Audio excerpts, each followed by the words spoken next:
Hilchos Issurei Biah Perek Asiri, the laws of forbidden relationships, chapter 10.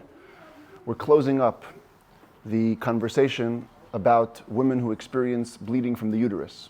We've spent a lot of time on the nida, on the zava, and now we're going to move to another woman who experiences typically bleeding, and she's also considered impure like a nida, and that is the yoledet, the woman who gives birth. There's a special impurity associated with giving birth that could also have an effect on the concept of being a nida, a woman who is she's considered like a woman who's menstruating for many laws, especially for the laws of relationships, as we're discussing now. And so the whole chapter today is going to be dedicated to explaining when a woman gets the special laws of being a yoledet.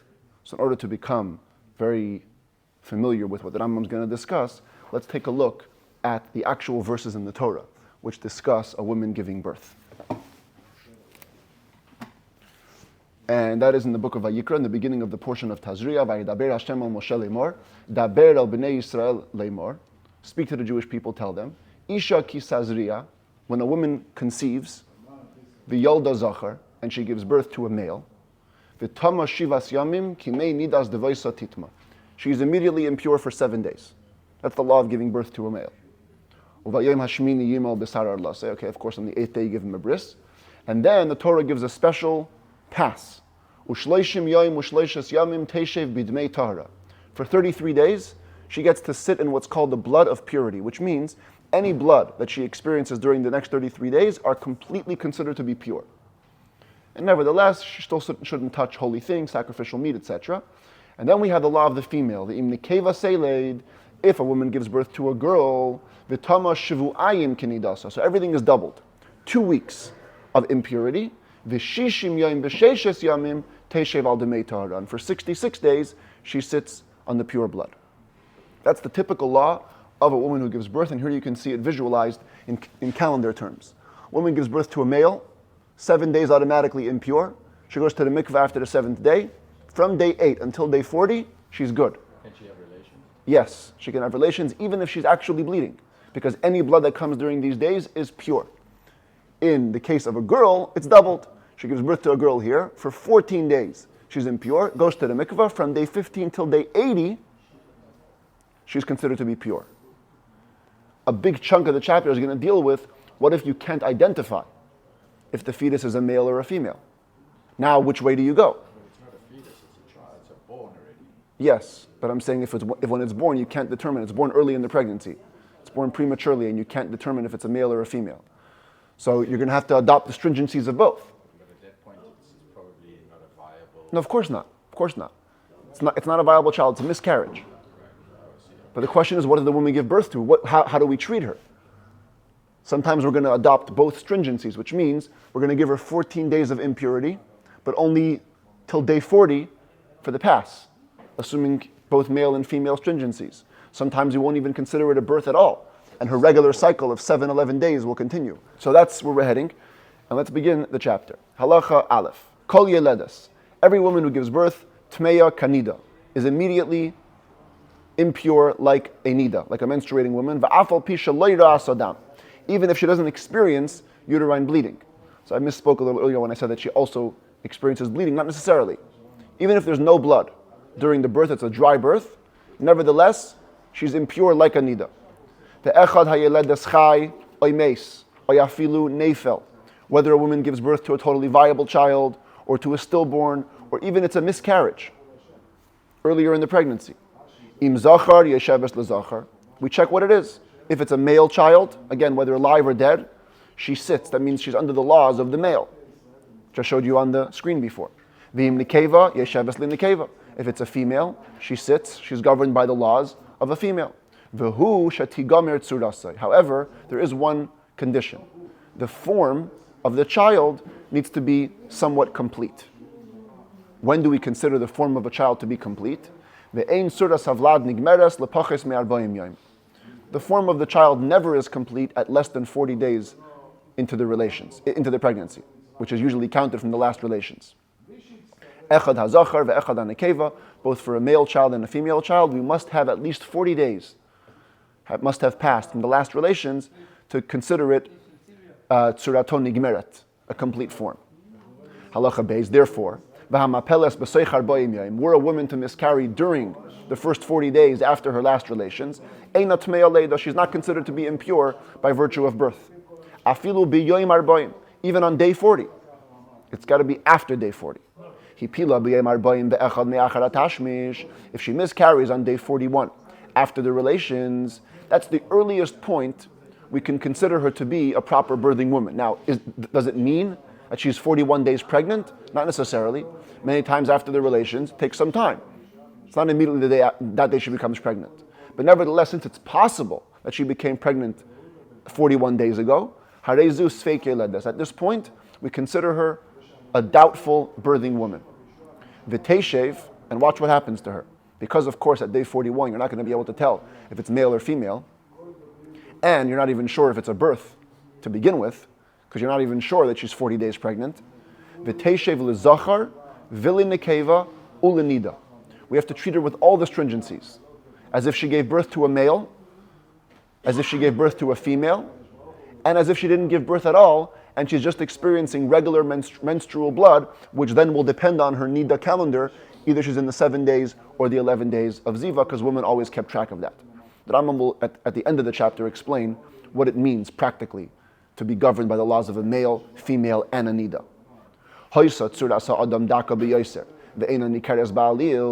But if the form of a human was detectable on this fetus, even if it's not clearly defined and it's very, very, what he calls thin, it's barely detectable. So nida is ruled out. She certainly gave birth. We just don't know what she gave birth to. So we're going to force her to be governed by the laws of both the male and the female, which the Rambam will explain also at the end of the chapter. But I told it to you before, basically what it is that you get more days of impurity and less days of purity.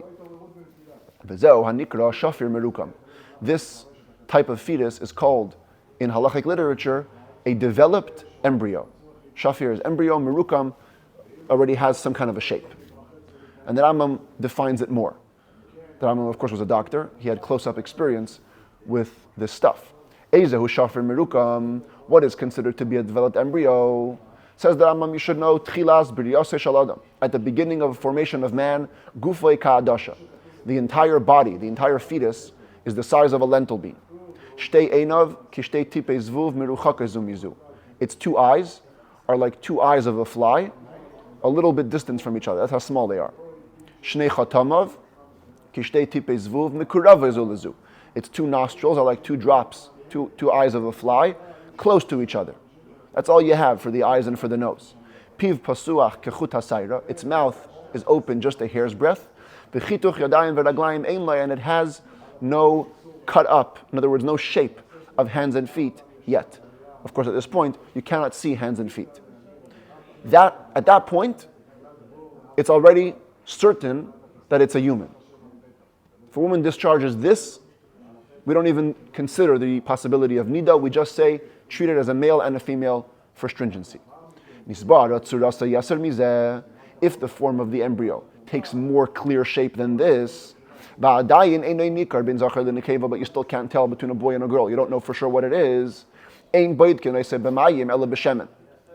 So we don't check the status of this fetus in water, rather with oil. Oil becomes the ideal or the optimal material to use to perform a test on whether this fetus is a male or female. Because the oil grants it a polish, which will allow for more clear vision. The test that they used to perform in those days was you would bring a little wood chip that has a smooth end and move it back and forth in that place, in other words, in the genital area. If it's bumpy, in other words, there's an obstruction there, that's the way to know that it's going to be a male. The male organ will grow there. But if the wood chip, which you insert, encounters a place that feels like a split barley corn, that's an indication that the fetus is going to be female. No further tests are required. And at this point, if you've determined if it's a male or a female, now you'll know with certainty how to treat this woman, which law she should adopt, the laws of the male or the laws of the female, completely. However, in all cases where these fetuses are barely developing their basic or initial stages of development, we don't grant the woman days of purity till there's hair on the head of the fetus. In other words, when we talk about treating her like a male or a female, the only ramification is regards to the red days, which days we should treat her as pure or impure. But you don't get the license of the free-for-all days if the fetus hasn't developed at least to a point where it has hair on its head. And now, the Rambam is going to get into a whole series of what I guess you would call tragic scenarios where a woman miscarries different discharges, and we need to know, halacha needs to identify how to treat her. Is this a male, a female, or not a birth at all? It says the Rambam, halacha dalati pila chaticha levana. A woman discharges a white mass. Im nikra v'nimtza ba'etzem, if when it's torn open. There's a bone inside, harei zu tmei leda.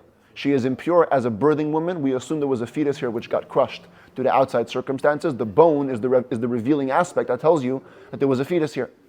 Hipila shafir malei mayim. But if she discharges an embryo full of water, malei dam, malei gnuni, malei basar, or full of blood, or full of pieces that resemble worms, or just full of flesh, hoyil ve'ena merukam, since it's not developed, it has no form, eina chesheshes levlad. She need not suspect at all that there's a baby here. We don't consider this to be a birth, not a male, not a female. She simply goes back to her initial calendar of 7-11 days, and whatever day the bleeding happened on, that's what we're going to consider her in terms of her laws. Halacha hey, yoitze doifen, fascinatingly, a cesarean section. Literally it means a baby that exits through the wall of the stomach, not through the natural way. Ein imay tmei leda. A mother who gives birth by cesarean section is not considered to have the impurity of a birthing woman. Ve'ein la yemei tuma v'imei tara. She also is not governed by the laws of impure days and pure days. Shenemar, because it says in the verse that we saw before, the way Torah describes the birth, Isha kisazriya v'yolda zachar. When a woman conceives and gives birth to a baby, to a male, which means the Torah juxtaposes the pregnancy and the birth. Ad sheteled mimakim shemazras. She must give birth from the place through which she conceived. And therefore, cesarean section doesn't qualify for that. Hamaksha v'yolda v'la derech hadoifen. What if a woman was first experiencing a very difficult labor, and in the end they had to do cesarean section? So she was bleeding vaginally, but eventually the baby came out by cesarean. Hareidam hakoishi haba derech harechem zivus einida. Again, it's not a birth. So any labor blood which emerged from the womb during the birth process is going to be considered either ziva, irregular flow, or nida, regular flow, depending on where she was, again, in the regular 7-11 day calendar. V'dam hayoytze derech hadoifen tameh. Any blood which emerges with the cesarean, by way of the stomach, is impure. The blood itself is impure. V'im lo yotza dam derech harechem. And if no blood emerged through the womb, only through cesarean, harei ha'isha tahira, the woman herself remains pure.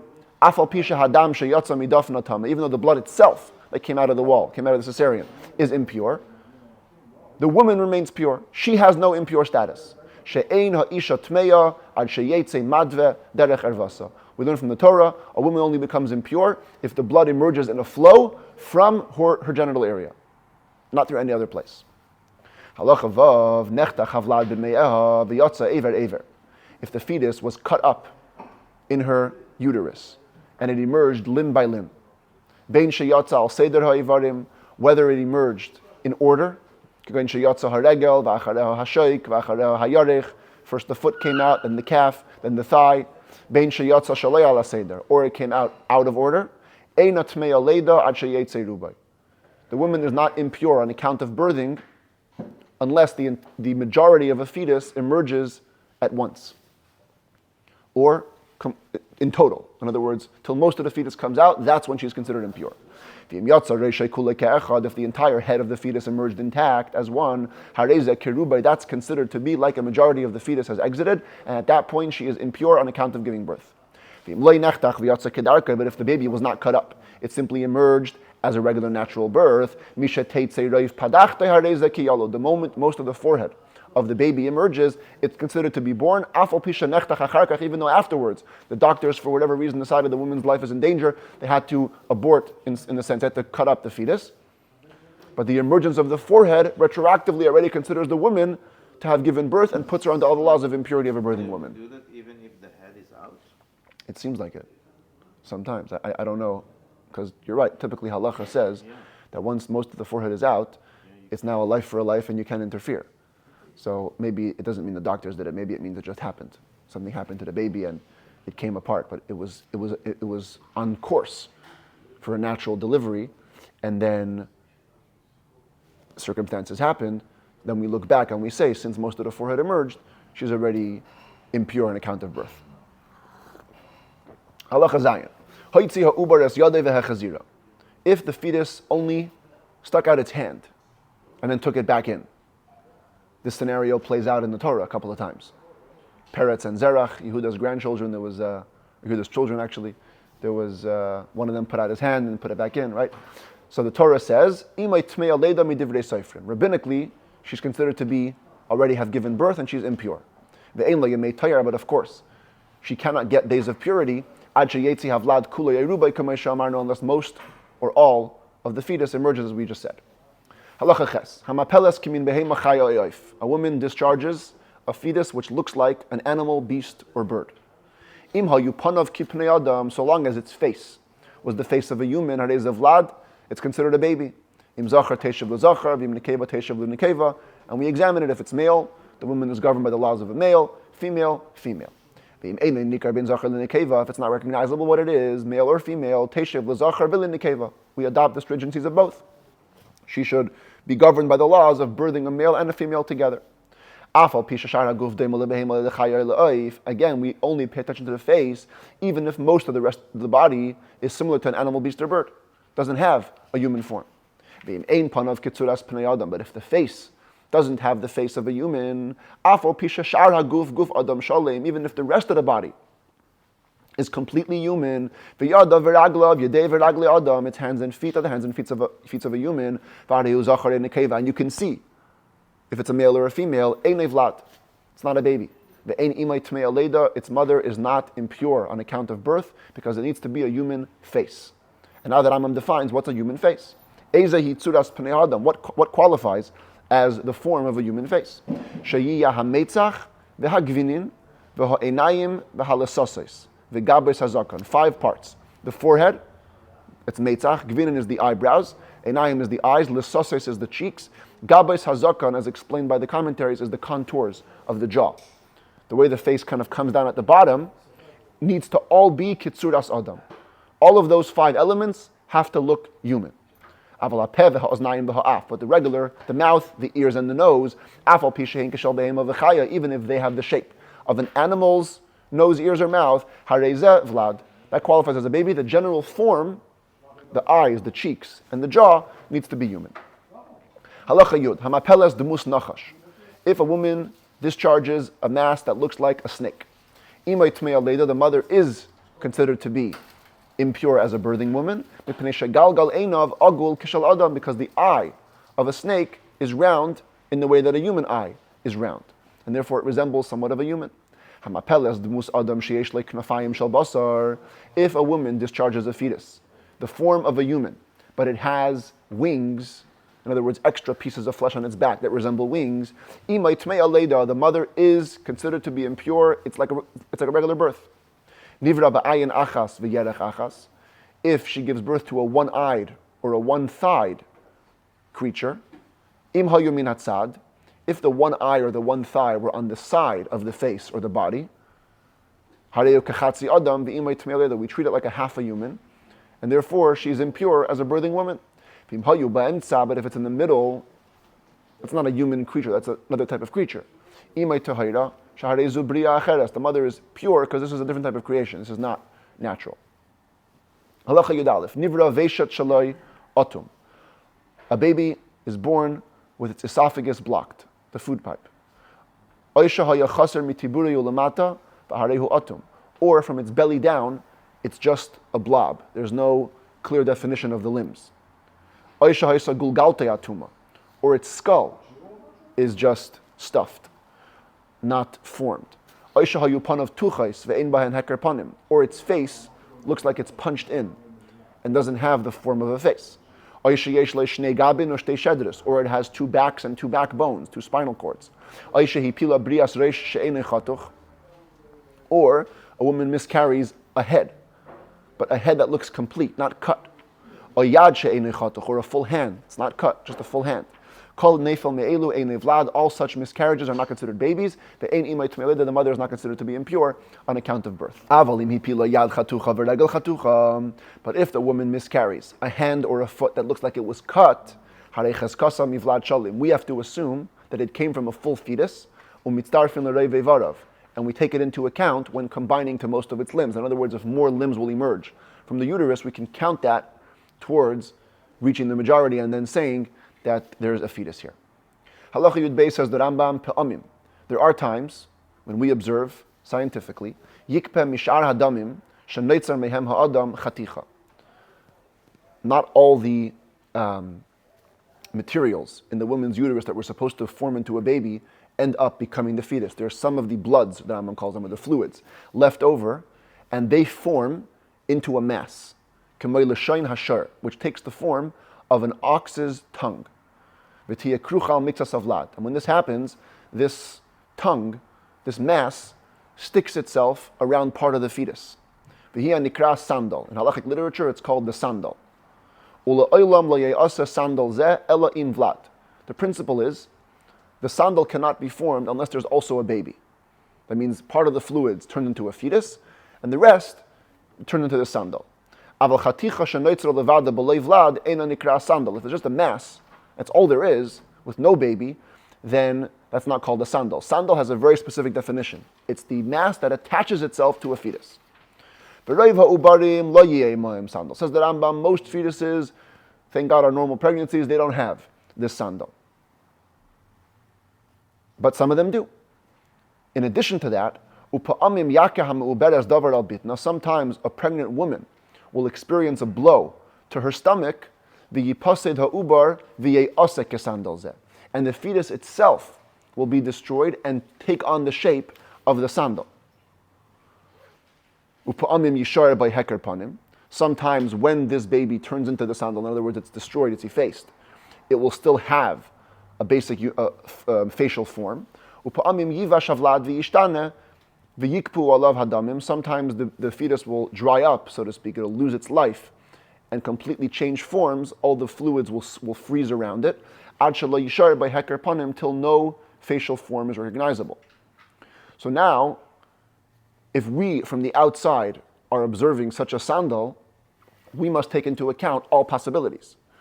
Perhaps the sandal attached itself to another fetus. Perhaps the sandal which we see is a fetus which has been destroyed by a blow to the stomach. Lefichach, therefore, says the Rambam, if a woman miscarries a male fetus together with a sandal, even though we have no way to see a facial form on this sandal mass, we must treat this woman and tell her to sit with the laws of a male and a female. Maybe this sandal which we're observing was actually a twin. There was a female fetus here which got destroyed. Now you could say maybe it's just one of those rare cases where the sandal accompanied the male and it's only a male child. True. But because it's possible for the sandal to come as a result of a destroyed baby, we must treat it as such. And this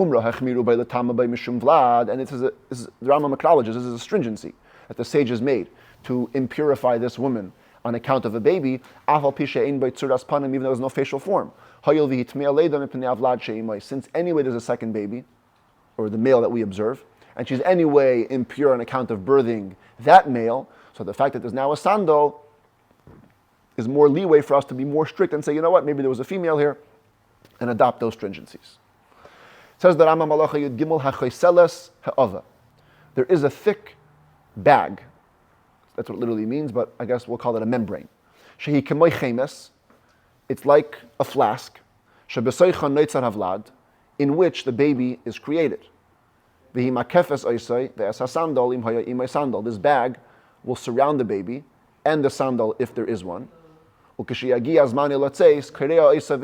the baby is time for it to be born, it tears through this bag and it emerges. Hiya nikras shilia. In halacha that's called a shilia. Of course today we call this a placenta. the amniotic sac around which the baby is being created there. What are the laws of the placenta, and how do they interplay with the laws of birth? In the beginning, when the placenta is created, it looks like a string, a thread of weaving. It's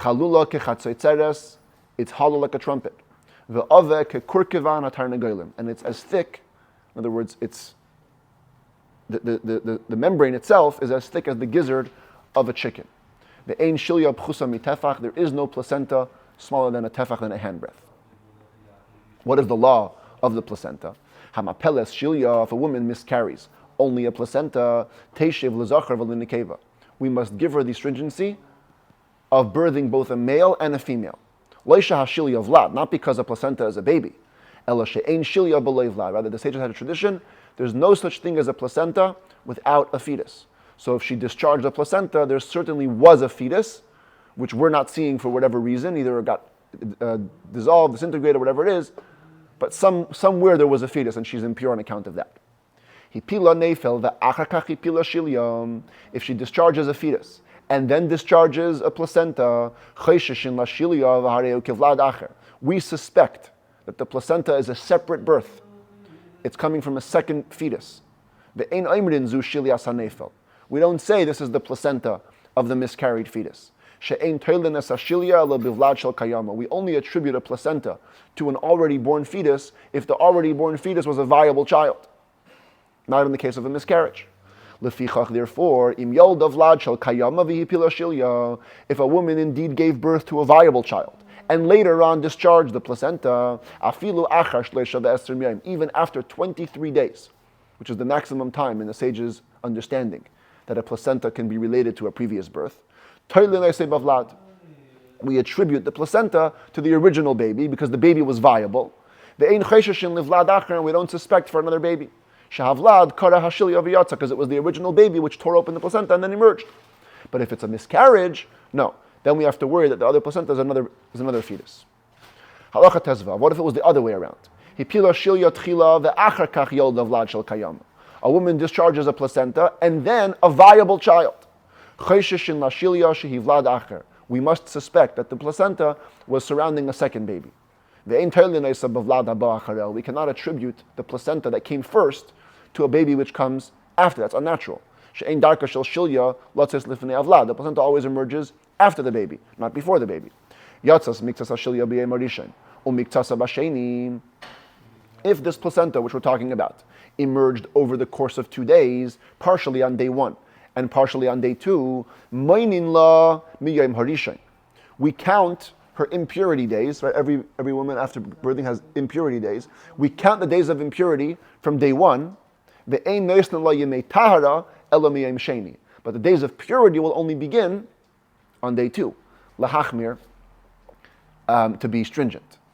In other words, we're going to consider her to be born over here, but she can't go to mikvah till day 8, not day 7.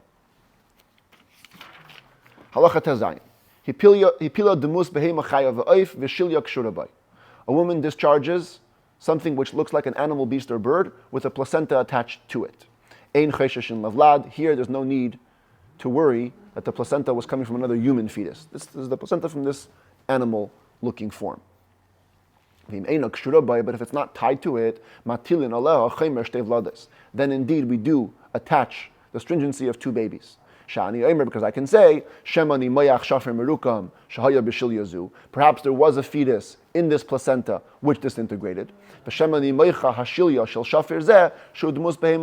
perhaps the placenta surrounding the animal-like or beast-like or bird-like fetus was disintegrated. And so we actually have 2 babies here, and she must be treated as a woman who gives birth to 2 separate babies. Says the Rambam Malacha Yudzayin, Kol Elu Shechesheshin Lashilya. In every of the above cases where a woman worries about a placenta, perhaps it's a baby, she gets no days of purity, no free-for-all days, only days of impurity. Any woman who discharges a mass, which is not a fetus, or an embryo within 40 days, which hasn't even completed its form, if blood emerged with it, then so strict are we we don't consider this a birth. It's literally the continuation of her calendar. And she must check, is she in the 7 days or the 11 days? Is she a nida or a zava? If this mass emerged dry with no blood, she is of course pure because she has nothing. No birth and also no bleeding. So, totally pure. Halacha Yudches. Misha Yalda Zachar Nekeva Ta'imim. A woman gives birth to twins, one boy and one girl, both viable. Teishev L'Nekeva. We give her the laws of the female, which is actually more lenient. More strict in the beginning, more days of impurity, but more lenient in the end. Yolda tumtum androgynes. A woman gives birth to a tumtum. His genitalia area is covered. You don't know if he's a boy or a girl. Or a hermaphrodite, he has both reproductive organs. Teishev l'zachar v'linekeva. We give her the stringencies of a male and a female, which we'll soon see what they are. Yolda ta'imim. A woman gives birth to twins. Echad zachar v'hasheni tumtum androgynes. One is a male for sure, and one is a tumtum, is blocked, or a hermaphrodite. Teishev l'zachar v'linekeva. Again, we must give her the stringencies, male or female, because perhaps the tumtum and the androgynous are both male, in which case she only gave birth to males, but maybe they're females. So we give her both stringencies. Ha'achas nekeva v'hasheni tumtum androgynous. If one is a female and the other is blocked or a hermaphrodite, teishev l'zachar nekeva bilvad. Then she only needs to sit for a female. Why? Sha'tumtum v'handrogynous safekein shema zachar and shema nekeva. The blocked baby or the hermaphrodite baby is a doubt. We don't know if it's a male or a female. Maximum, even if it's a female, then they're both females. And even if it's a male, we said before, you used to give birth to a male and a female, you sit only for the female. Yutes, ha'isha shehuchzeka me'uberes. A woman who is known to be pregnant. V'yolda ve'ein yadua ma yolda. And then she gives birth, but we don't know what she gave birth to. K'gen she'avra b'nahar v'hipila sham. She went into a river and miscarried there. Or she'hipila le'bayr, she miscarried into a pit. She miscarried in an animal, dragged it away. And now we can't check. Was it a baby? Was it not? Was it a male? Was it a female? So first of all, we're going to assume that she miscarried a child, a baby. Because we don't know if it's male or female, we give her the stringencies of both male and female. But if she wasn't even presumed to be pregnant, in other words, she's not known to be pregnant, and then she miscarries without knowing what she miscarried. So we don't even know if there's a birth here. She's in a doubt if she's even a birthing woman. And she gives all the stringencies, as if she gave birth to a male, a female, and as if she has no birth at all, and she's simply continuing the calendar of Nida and Ziva. And now the Rambam gets into the practicalities of it. Halacha Chaf. Kol makom shenemar or shenoimar teishev l'zachar v'linekeva. Wherever we say that the halacha is that a woman has to be treated like giving birth to a male and a female, ketzad dina, what is her law? So you can see it on the calendar. It becomes very easy to understand. Tia asura lebayla arba asar yom ke yoledes nekeva. She's forbidden to her husband 14 days, like a woman who gives birth to a female. That's the stringency of the female. More days of impurity. Shiva harishayim vadai. 7. The first 7 are for sure. Because even if it was a male, you get 7 days.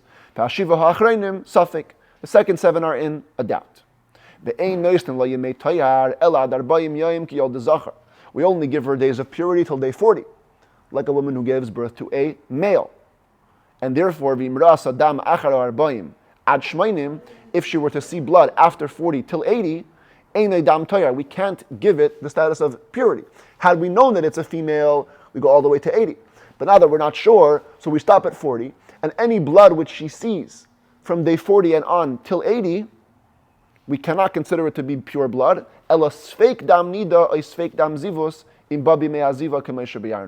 a doubt whether it's nida or ziva if it came in the days of ziva. In other words, already at day 40, the woman has to resume her 7-11 calendar. If she were to experience bleeding on day 41, let's say, that would turn her into a nida for 7 days. And then if she were to experience bleeding again on day 49, which is over here, that would be considered ziva.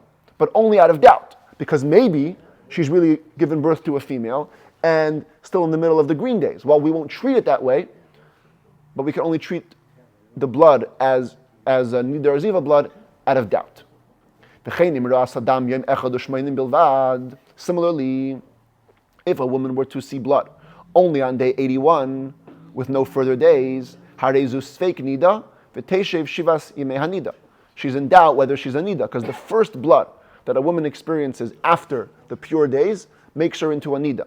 So let's say the woman was experiencing blood during these days between day 40 and 80, and then on day 81, she experiences blood.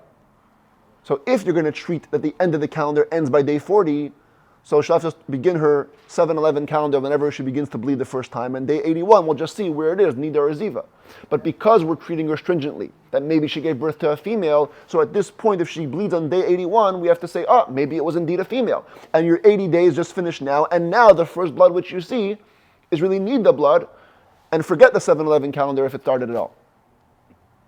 Sheva nekeva yolda, maybe she gave birth to a female. She'ein lavesas nidus ad achar malais, in which case her pattern of nida blood doesn't restart until after the 80 days are complete, as we explained. And therefore it ends up in stringencies on all sides.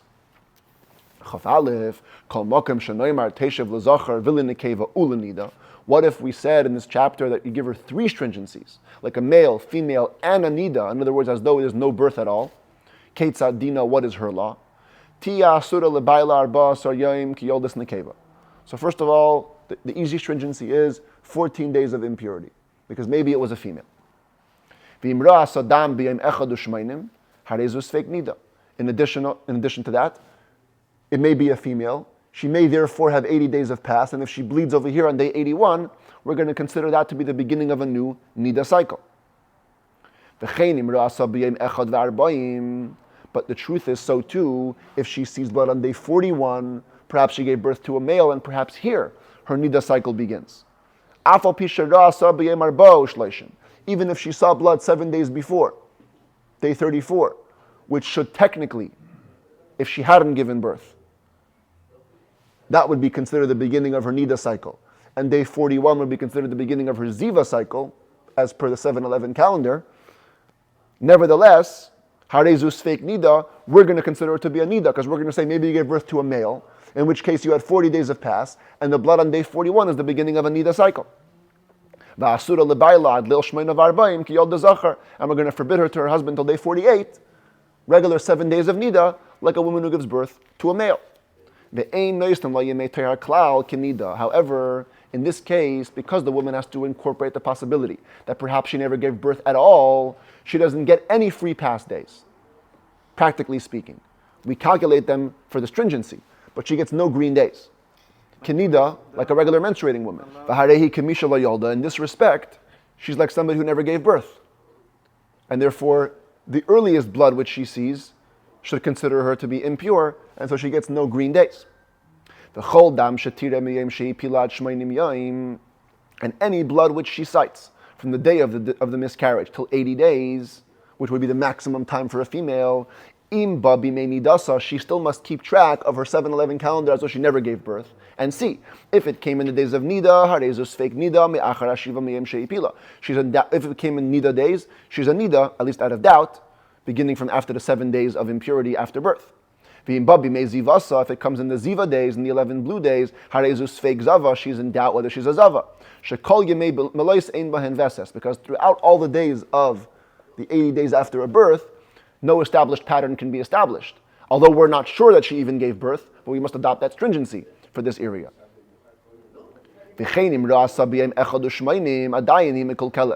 And even if she sees blood on day 81, which should technically be, it's after all the cycles. Maximum she gave birth to a female, it's after 80 days. She's still messed up, v'tiyas fake nida, and is in doubt whether she's a nida, as we explained, because maybe she gave birth to a female, and 80 days is free for all days, and only day 81 the cycle renews. Even if she only sees blood for 1 day. Now, there is a way out. After the 80 days pass, and she again begins to establish a pattern of monthly sighting, Yasser Kilkula, her mess up will be removed. And then she'll go back to being a regular Nida Ziva as per the 7-11 calendar.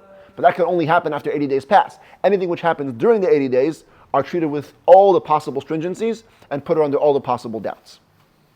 And the same thing would happen from the time she miscarries. For the first 7 days, she'll be considered a certain nida as though she miscarried, if she miscarried during her Nida days, as we explained. In other words, the first 7 days are for sure impure. The rest of the 80 days are where all the stringencies happen, and after the 80 days, if she establishes her pattern again, then the mess up is removed, and she returns to being like a regular woman who has to follow the 7-11 cycle.